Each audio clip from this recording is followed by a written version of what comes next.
World news Bangla চ্যানেলে আপনাদের স্বাগত। আজকে সরাসরি আপডেট সিরিয়া ইসরায়েল সংঘর্ষ। ইসরায়েলি যুদ্ধবিমান সিরিয়ার রাজধানী দামাস্কাসে ব্যাপক বিমান হামলা চালিয়েছে। লক্ষ্য ছিল সিরিয়ার প্রতিরক্ষা মন্ত্রকের সদর দপ্তর ও সামরিক ঘাঁটি। 3 জন নিহত, আহত অন্তত 34 জন। এই হামলা ইসরায়েলের পক্ষ থেকে দ্রুজ সম্প্রদায়কে রক্ষা করার উদ্দেশ্য বলে দাবি। বোমা পড়েছে প্রেসিডেন্সিয়াল প্যালেসের কাছেও। সিরিয়ার দক্ষিণে সুইদা প্রদেশে সরকার ও দ্রুজ মধ্যে গত কয়েকদিনের ভয়াবহ সংঘর্ষ হয়। 248 থেকে 300 জন নিহত, যার মধ্যে আছেন সাধারণ নাগরিক ও সৈনিক। আজ সকালেই এক পক্ষ যুদ্ধবিরতি ঘোষণা করলেও লড়াই চলে যাচ্ছে।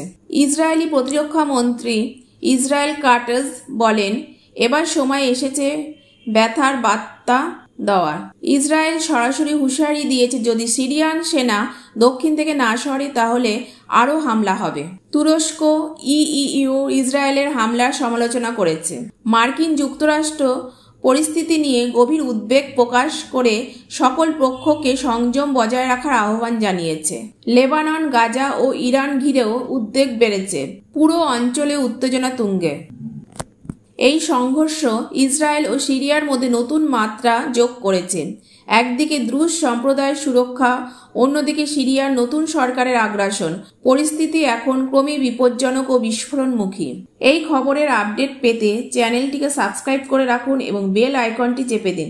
লাইক করুন এবং কমেন্ট করতে ভুলবেন না। ধন্যবাদ সবাইকে।